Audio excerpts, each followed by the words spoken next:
디모데후서 3장 1절에서 5절까지입니다. 시작. 또 이것을 알라. 마지막 날들에 아주 어려운 때가 오리리.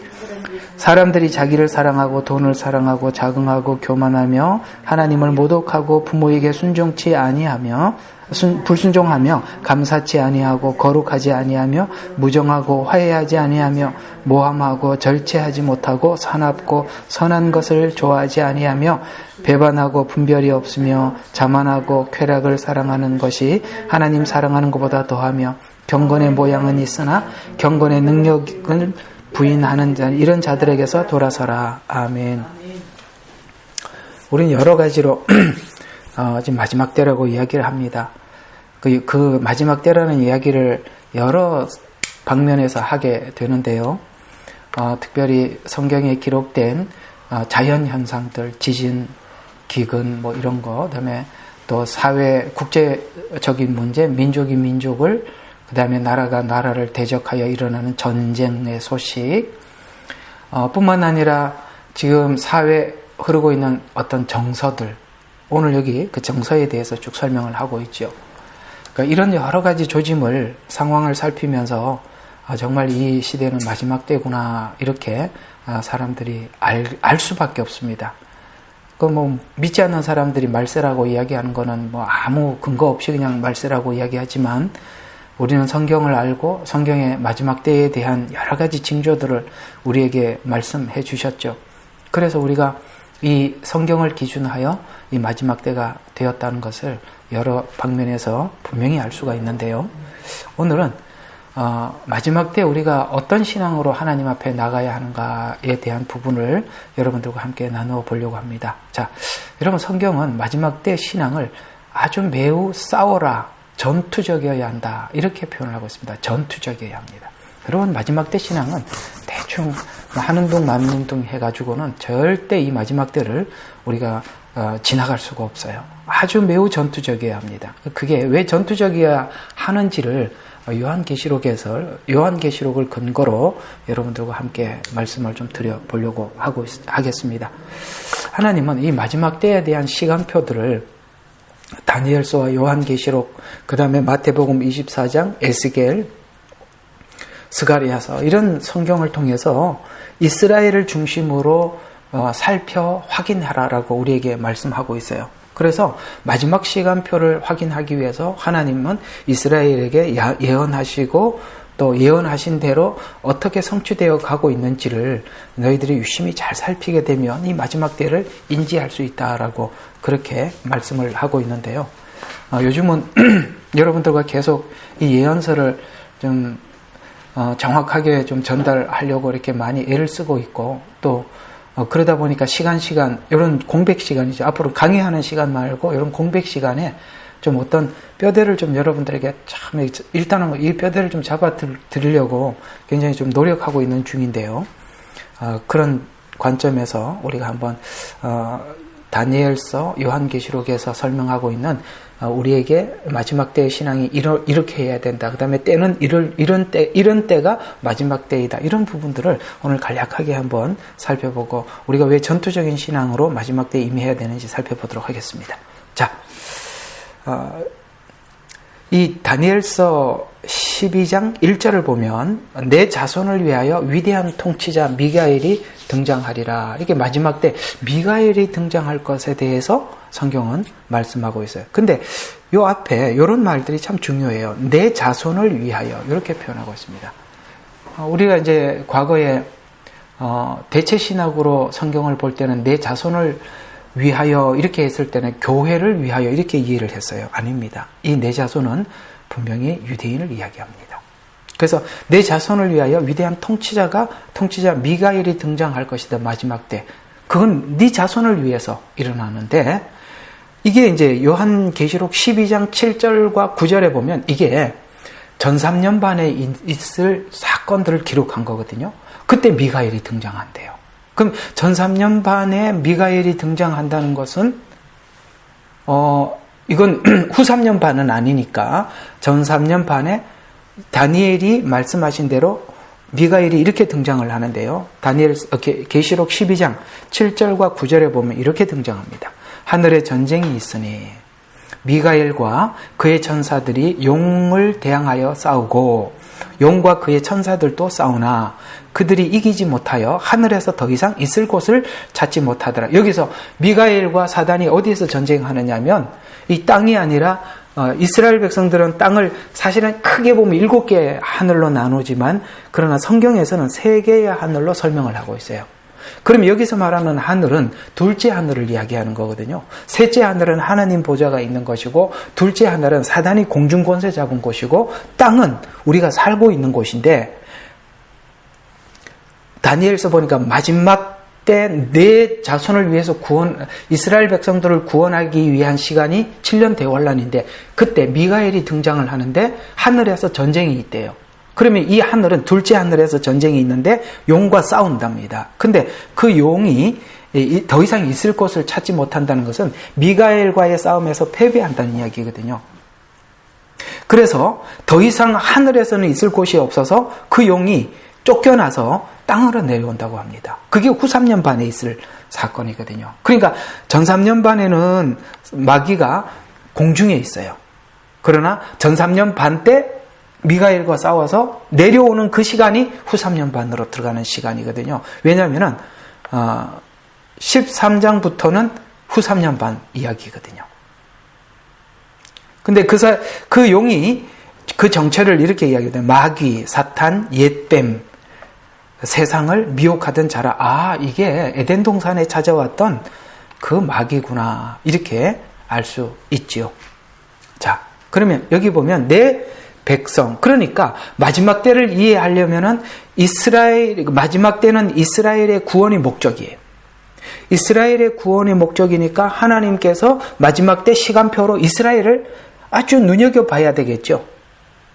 근데 이 마지막 때는 이스라엘에 고난의 때가 있는데 이 고난 때문에 많은 이스라엘 백성들이 구원을 받게 됩니다. 그래서 다니엘서 12장 1절에 보면 내 자손을 위해 고난의 때가 있으리니 그때 내 백성이 구제될 것이니, 여기 구제라고 표현하고 있지만 그 백성들이 구원받게 된다는 거예요. 그 책에 기록되어 발견될 오늘 이렇게 혓바닥에 모든 자들이라고 이야기하고 있습니다. 그러니까 생명책이 하나님 앞에 기록된 모든 사람들은 이 마지막 7년 대환란 때 하나님 앞에 돌아오게 될 것이다 라고 이야기하면서 하나님께서 그 시간표를 쭉 얘기하다가 12장 9절에 가서 다니엘아 내 길을 가라. 너는 이걸 기록한 걸로 수고했다. 족하다. 네 길을 가라. 그리고 너는 나에게 수고한 만큼 훗날 너는 나의 상급을 받을 것이다 라고 이렇게 다니엘아 내 길을 가라 하면서 이 책을 닫고 봉해라 이렇게 말씀하고 있죠. 근데 이게 이제 열릴 시간이 언제쯤인지를 성경은 다니엘서 12장에 이렇게 힌트로 끝이 나요. 어떻게 여기 봉해져 있는데 언제쯤 열릴지 살짝 힌트를 줬어요. 그게 뭐냐면 이게 열리는 그 시간쯤이 어떤 사건이 일어나냐면 희생제가 더 이상 희생제를 드리지 못하게 하고 멸망할 가증한 것이 세워질 것이다 라고 이야기를 하고 있어요. 그러니까 이거는 희생제, 그 다음에 멸망할 가증한 것이 세워짐, 이런 것들은 전부 다 이게 성전과 관련된 말씀인데 마태복음 24장 2절에 보면 예수님께서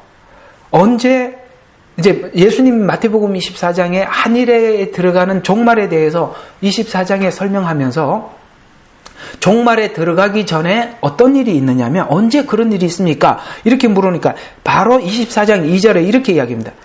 이 성전이 무너져서 돌 위에 돌 하나도 남지 않고 다 무너지리라 이렇게 말씀하셨어요. 이게 지금 무슨 이야기냐면 지금 마지막 종말에는 성전이 세워져서 성전에서 멸망할 가증한 것이 세워지는데 예수님은 성전이 지금 무너질 걸 예언하거든요. 이해가 가죠. 그러니까 예수님 이후에 AD 70년에 성전이 무너져요. 근데 마지막 때는 성전이 있어요. 그러니까 이게 무슨 이야기냐면, 그때 예수님이 살아계실 때 그 성전은 무너지고 다시 성전이 세워지는구나, 이렇게 얘기를 하고 있는 거죠. 그래서 우리는 제3성전 건축에 대해서 눈여겨보고 있는 것입니다. 이해가 가시죠? 왜 성전이 세워져야 하는지. 자, 왜요? 마태복음 24장 2절에 돌 위에 돌 하나도 남지 않고 성전이 다 무너졌기 때문입니다. 그러면 제3성전이 재건될 쯤에 다니엘서가 아까 봉함해라 라고 하신 그 성경이 열린다 이 말입니다. 이해가 가시죠? 이쯤 되면, 성전이 막 세워질 쯤 되면 이제 닫혔던 다니엘서가 열리고 요한계시록이 열리겠구나, 이렇게 우리가 금방 이해할 수가 있는 거죠. 자, 근데 이 성전이 세워질 쯤, 다니엘서가 열릴 쯤 어떤 일이 일어나느냐 하면은 성경에 굉장히 강조하는 부분이 있는데, 이때쯤 되면은 마태복음 24장 4절, 그러니까 지금 4절이니까 예수님이 말을 시작한 지 얼마 안 됐죠? 계속 강조했던 게 뭐냐? 24장에 가장 많이 강조했던 게 미혹을 받지 않도록 조심하라는 것입니다. 다니엘서 12장 9절에도 보면 온 세상을 미혹하던 자가 활동이 매우 두드러지게 나타날 것이다, 이렇게 이야기하고 있습니다. 자, 지금은 어떤 시대? 미혹의 때라는 거예요. 거짓이 난무하는 때예요. 그래서 미혹을 받지 않도록 조심해라고 하면서 24장 11절은 그 거짓 선지자가 전에는 한둘이 있었는데 그 마지막 때는 많이 일어나게 된대요. 그래서 정말 이 마지막 때는 여러분 정말 성경에 대해서 아주 읽고 듣고 먹고 해야 될 만큼 알아야 될 뿐만 아니라 이 수많은 미혹에 우리가 이기기 위해서는 어떻게 해야 이기는지 끝에 가서 좀 설명을 해드리겠습니다. 미혹을 당할 사람들은 정해져 있습니다.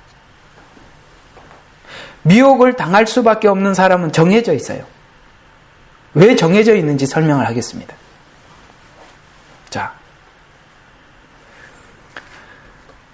자, 그러나 왕국 복음이 온 민족에게 전파되리니 그때야 끝이 오리라. 그래서 이 마지막 때는 미혹을 당해서 대충 라오디게아 교회로 설명한다면은 미지근한 사람들은 미혹을 당할 겁니다.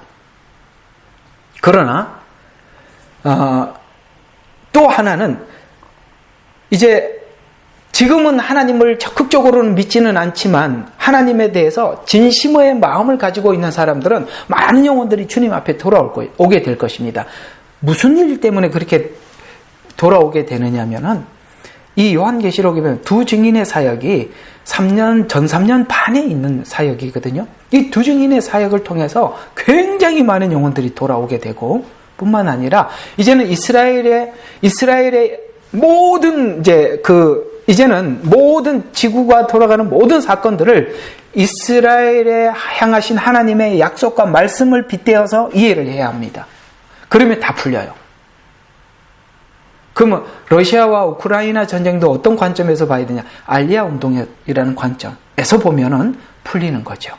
중동에 있는 모든 일들도 하나님께서 이스라엘에게 약속한 말씀과 접목을 시켜보면 모두 다 이해가 되는 거거든요. 그러니까 이스라엘을 모든 세상 사람들이 집중하여 쳐다보게 될 것이고, 성경에 약속한 대로 하나님께서 그 일들을 이루어가고 성취하고 있다는 사실을 보면서 지금 하나님에 대해서 불신하고 하나님 존재에 대해서 거부하는 모든 사람들도 하나님이 살아계시는구나, 하나님 계시는구나 인정하게 될 겁니다. 왜냐하면 요한계시록에 보면 모든 사건들이 하나님이 그 사건을 이루는 줄 알고 불신자들도 하나님을 원망한다고 이야기하고 있습니다.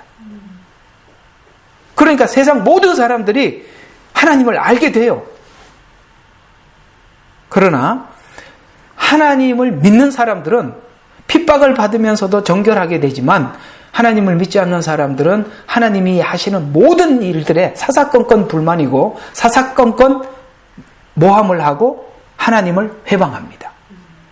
바로 이것이 마지막 때 가지고 있는 특징이에요. 미혹을 받지 않도록 조심해라. 우리가 하나님이 하신 일들에 대해서 원망하고 불평하는 그런 쪽으로 지금 훈련되어져 나가는가, 아니면 하나님이 주신 어떤 상황도 감사로 나가느냐, 지금 여러분들이 준비되고 훈련되어져 가야 하는 것이죠.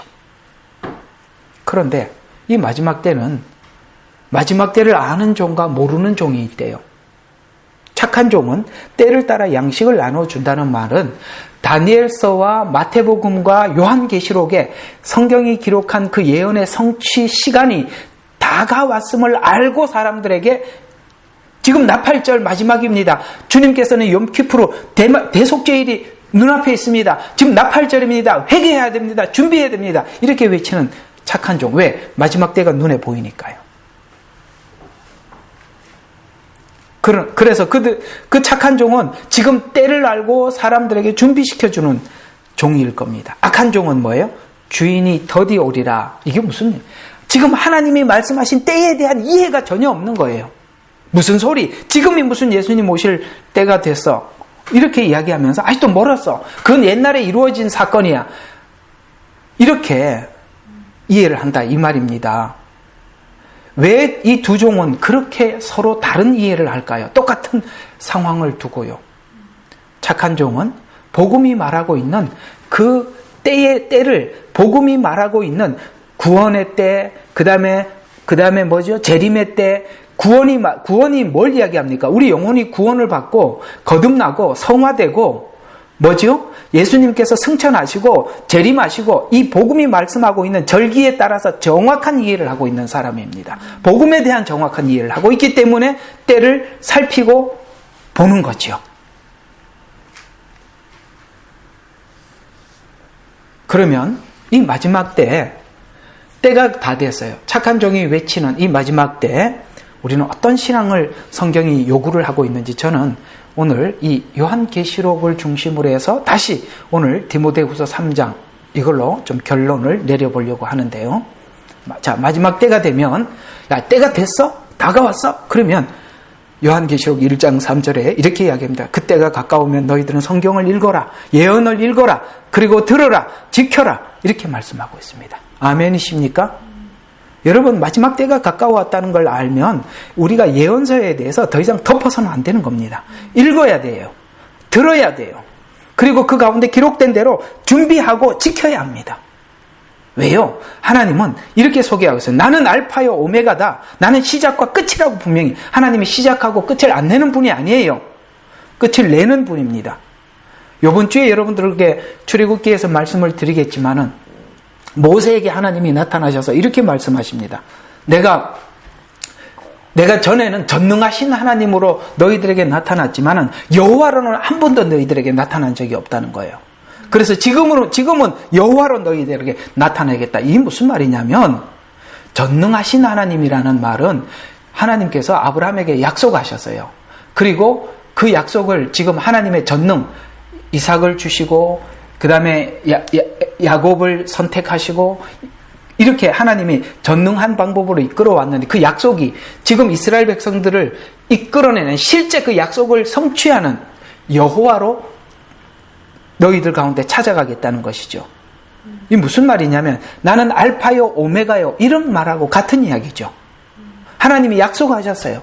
약속이 성취되는 걸 너희가 볼 것이다. 계시록대로 나는 알파요 오메가요 시작과 끝이다 이렇게 분명히 말씀하고 있는 것입니다. 그러면서 2장부터 3장까지 교회에 대한 보내는 서신을 설명을 하고 있는데 이 교회에 서신을 보내는 이유가 뭐냐면 첫 번째 너희들 마지막 때를 준비하기 위해서는 첫 번째 너희들이 너희 신앙의 진단을 정확하게 내려야 된다는 거예요. 이해가 가십니까? 그러니까 내가 지금 가지고 있는 신앙이 뭐 이 정도면 괜찮을 거야 이렇게 하지 말라는 거예요. 정확하게 아주 냉철하게 네 신앙에 대해서 진단을 내려라. 그래서 각 교회 7교회 하나하나마다 야 너 이거 잘하고 있어, 너 이거 문제 있어 이렇게 하나님 지적을 하고 있지 않습니까? 이건 하나님이 정확하게 지금 진단을 하고 있는 거거든요.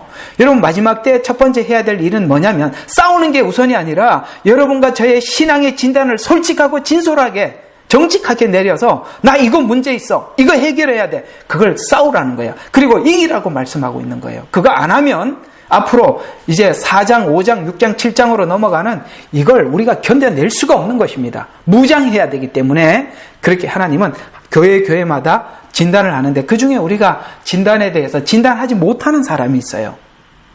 그게 누구냐면 라오디게아 교회 3장 15절입니다. 거기 보면 미지근하기 때문에 여러분 진단할 수도 없고 그 미지근한 신앙으로는 절대 마지막 때를 이길 수가 없어요. 여러분 미지근해서는 안 됩니다. 여러분 마지막 때 신앙이 얼마나 분명해야 되는지 몰라요. 아주 분명히 해야 되고 말씀에 대해서 정확한 이해를 가지고 있어야 되고 하나님에 대한 믿음이 분명히 해야 됩니다. 미지근하면 어떻게 자기를 진단하게 되냐면 나는 부자요, 나는 부요한 자라 이렇게 착각하게 된다 이 말입니다. 그렇죠. 내가 나에게 너그러우면 너 그 정도면 괜찮아. 너 교회 너보다 못한 집사가 얼마나 많은데 너희 교회 목사도 너보다 못해. 이렇게 이야기를 하기 시작하면 우리는 나는 정말 괜찮은 사람이구나. 나는 부자구나. 부요한 사람이구나. 이렇게 착각하게 된다 이 말입니다. 여러분 신앙을 진단을 할 때는 다른 사람과 비교해서 진단하지 말고 하나님 앞에서 정확하게 여러분 자신만 진단해야 하는 것입니다. 남이 어떻든 아무 상관없는 것입니다. 맞죠? 예. 그래서 안약을 사서 발라봐야만이 정확하게 진단한대 18절. 여러분 있잖아요. 뭘 돈 주고 살 때는 돈을 주고 살 때는 내가 필요하기 때문에 돈을 지불하고 사는 거죠. 맞죠? 내 필요한 걸 돈을 지불하고 사잖아요. 여러분 신앙을 남들이 주기를 기다리면 안 돼요. 내가 사러 가야 됩니다. 그리고 정확한 진단을 해주는 안약을 사서 발라주는 사람을 찾아가야 되는 거예요.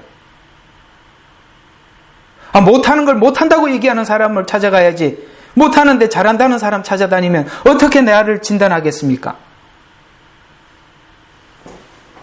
그러면서 20절에 이렇게 권면합니다. 이 권면으로 교회에 대한 권면이 끝이 나는데요. 문 밖에 서서 두드리노니 누구든지 내 음성을 들으면 문을 열어달라. 무슨 말일까요? 이 마지막 때는 나하고 교제하지 않으면 이길 수 없어. 나하고 교제하지 않으면 이 마지막 때를 지나갈 수 없어. 문을 열어야 돼. 그리고 나를 모셔드려야 돼. 이렇게 우리에게 말씀하고 있는 것입니다.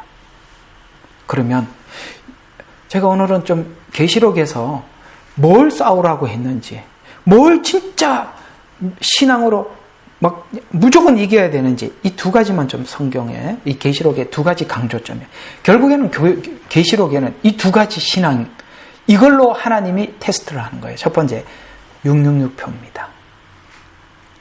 요한계시록 13장 17절과 18절에 보면 그 표나 그 짐승의 이름이나 그의 이름의 숫자를 지닌 사람을 제외하고는 아무나 뭐 하지 못하게 해요? 사거나 팔 수 없게 하더라. 지혜가 여기 있으니 지각이 있는 자는 그 짐승의 숫자를 헤아려 보아라. 그것은 한 사람의 숫자니 666이니라. 요한계시록에는요. 하나님은 하나님의 백성들에게 인을 치러 다니고 사단은 짐승은 자기 백성들에게 666표 자기 인을 치러 다니는 것이 마지막 때 특징이고 계시록이 말씀하고 있는 거거든요. 자, 사거나 팔 수 없게 하더라. 여러분, 이 마지막 때 먹고 사는 문제는 하나님께 맡겨야 합니다. 여러분, 지금 이 사회에 돌아가는 이 시스템 안에서 어떻게든지 한번 살아볼까? 이렇게 하면은 살 수가 없어요. 사거나 팔 수 없게 하더라도 여러분 믿음을 지킬 준비가 되어 있어야 합니다. 이것과 싸워야 하고 이겨야 하는 것입니다.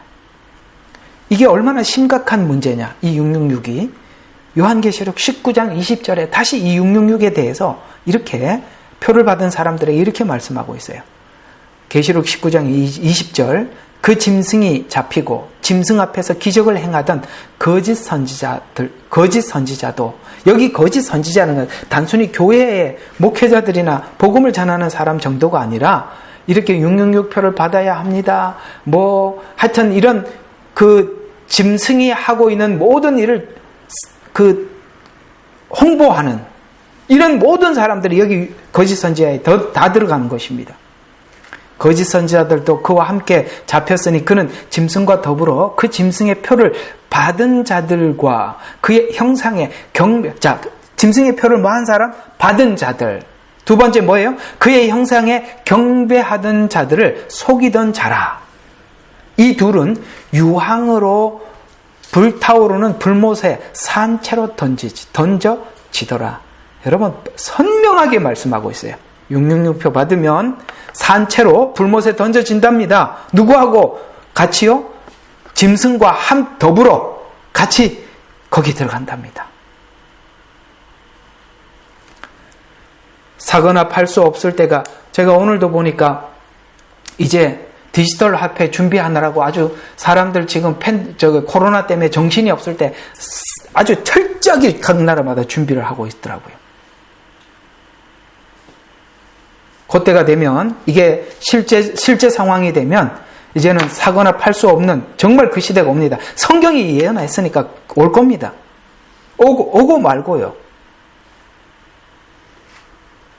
이렇게 되지 않으려면 우리는 세상 시스템의 통치를 거부해야 하는 것입니다.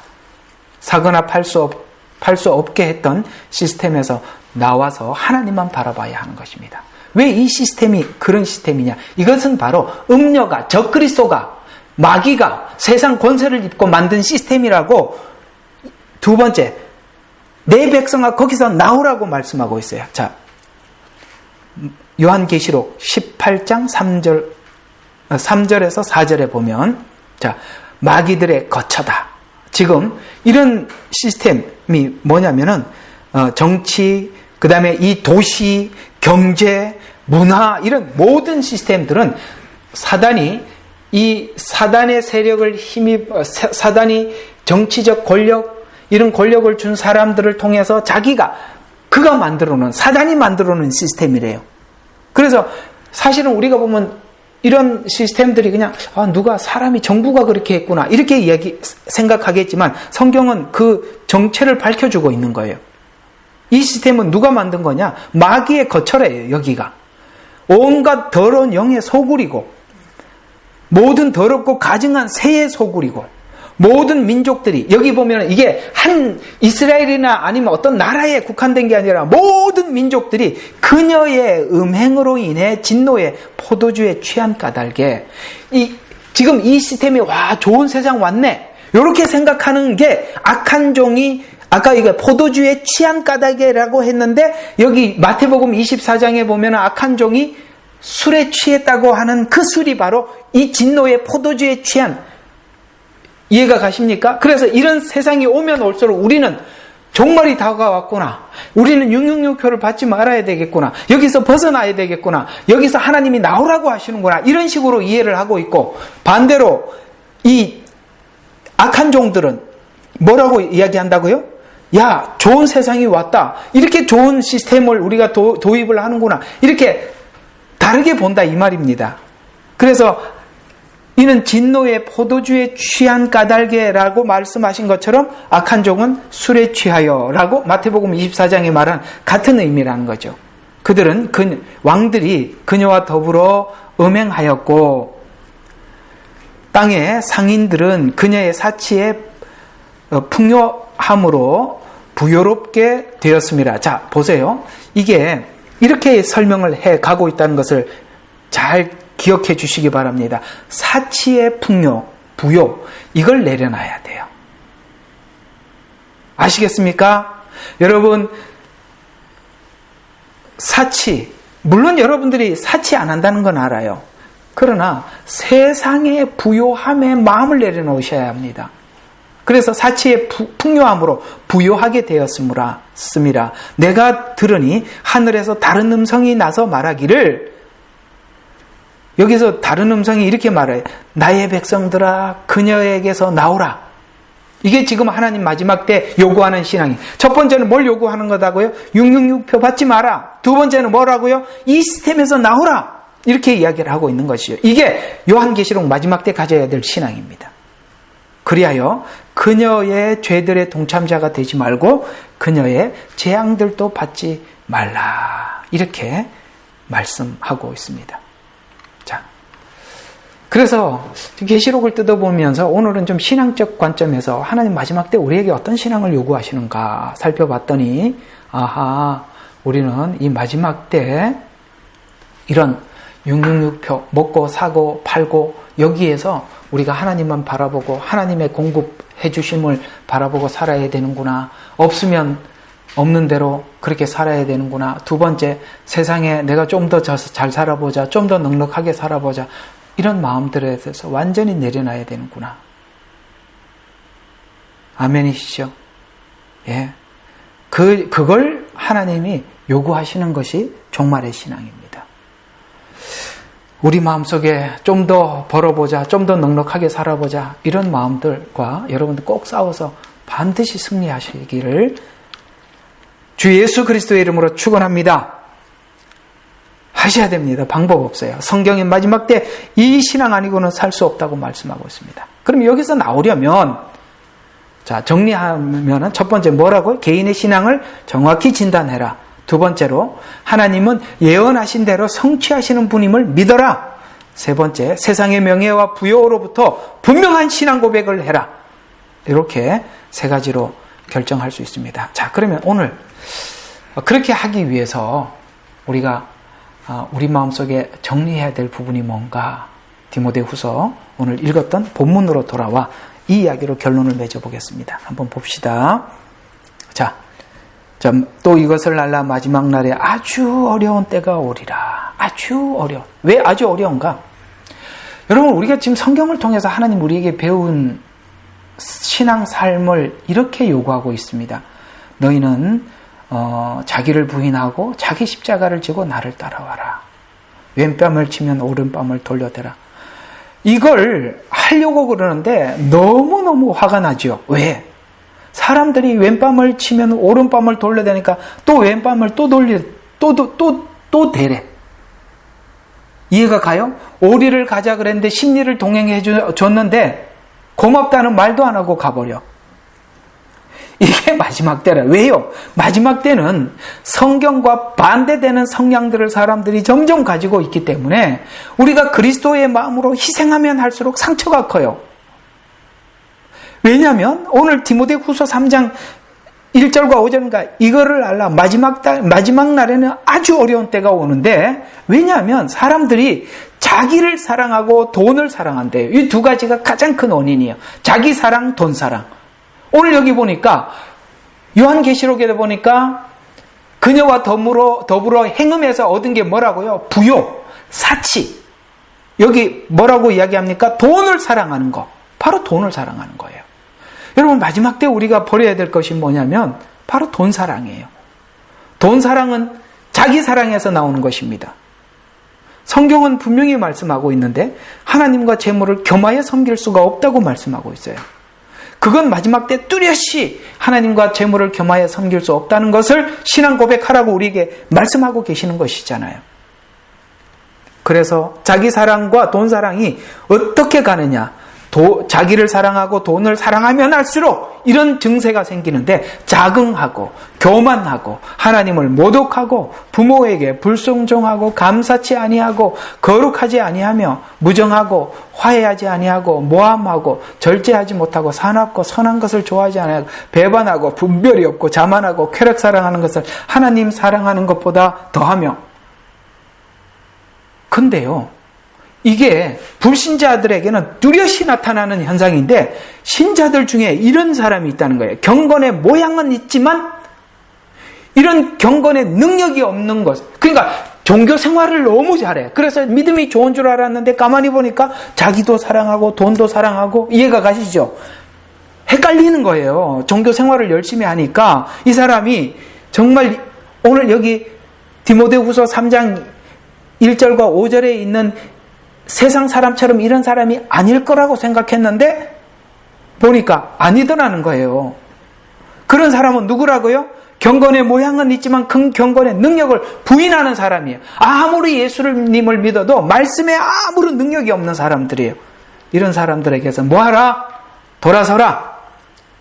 여러분 있잖아요. 마지막 때는요, 사람 사귀는 것도 가려서 사귀어야 돼요. 입만 살아갖고 신앙하는 사람들하고 경건의 능력이 없으면 돌아서라고 이야기합니다. 왜요? 우리 한국 사람들이 가지고 있는 약점이 뭐냐면 이런 사람들에게 냉철하게 돌아서지 못하는 그런 게 있어서 영향을 받는다 이 말입니다. 요즘 뉴스를 보니까 아주 그 한국의 핫한 뉴스가 하나 있더구만요. 남편하고 누구죠? 그 부인이 남편 친구인가? 죽여서 그 보험금을 타기 위해서 죽이려고 3번이나 시도를 했다고만. 수영을 못하니까.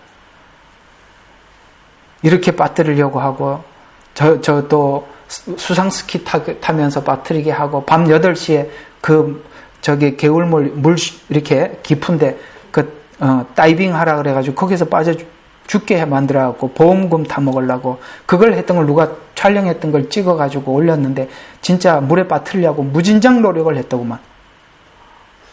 그래서 결국에는 죽었어요. 이게 뭐예요? 자기 사랑, 돈 사랑 아닙니까? 우리가 너무 기가 막히는 일들을 목격하고 있지만 이게 마지막 때가 되면 보편화된다는 거예요. 그리고 이렇게 악한 사람들이 많이 나타날 거라고 이야기하니까 이제는 속 그만 상하십시오. 나도 이제 속 상하는 거 이제 그만두려고요.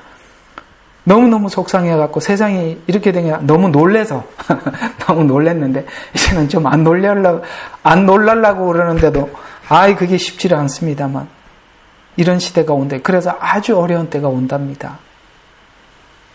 이런 상황 속에서 우리가 십자가를 지고 가야 하고 자기를 부인해야 되니 이거는 정말 그리스도의 큰 사랑이 아니고는 우리 마음속에 없이는 도대체 이 사람들을 용서할 수도 없고 끌어안을 수도 없을 거예요. 이걸 이겨야 합니다. 성경은 왜 자꾸 전투적이 되라, 이겨라 라고 이야기하는지 알겠습니다. 이것을 함께 노력하고 있는, 또 이기기 위해서 애를 쓰는 우리들이 함께 모여서 교제하고, 그래서 우리가 서로 만날 때만큼은 따뜻하게 서로 대해주고 그랬으면 좋겠어요. 제가 선교지에서 느낀 건 바깥에 나가도 정말 사람들이 참 너무너무 적응해 나가는 게 힘들고 집에 들어와도 시설이 없어서 밖이나 안이나 똑같으니까 그것처럼 힘든 게 없더라고요. 무슨 말인지 모르시겠죠? 무슨 말이냐면 집이라도 포근하고 그 안에 시설이라도 잘 돼 있고 겨울에 따뜻하기라도 하면 밖에 나가서 아무리 힘들어도 집에 들어오면 좋겠는데 우리는 처음에 중국 가갖고 바깥에도 춥고 안에도 추우니까 어디 갈 데가 없어요. 그러니까 이게 진짜 힘들더라고요. 마찬가지로 이 마지막 때 정말 거친 세상에 우리가 살아야 하는데 우리 교회에 있는 성도들이 만날 때마다 서로 위로가 되고 위안이 되고 따뜻해야 밖에 나가서 살 텐데 그렇기 때문에 우리가 함께 모일 때 서로 위로가 되고 따뜻해줘야 하는 거예요. 그래 우리가 서로 여기서 힘을 얻고 에너지를 얻어서 나가서 싸울 수 있는 거예요. 따뜻하게 대해주시고 이게 이렇게 줌으로 함께 만나는 여러분들 서로 간에 좋은 사귐이 있고 서로 격려가 되는 그런 이 마지막 때가 되시기를 주의 이름으로 축원합니다. 자, 따라서 마지막 때 신앙은 무슨 신앙이 되어야 한다? 전투적이어야 한다. 그래서 성경은 이겨라 이렇게 이야기하는 거예요. 이겨라 이런 말들은 언제 쓰는 거예요? 싸울 때 쓰는 거예요. 전투적이어야 되는 것입니다.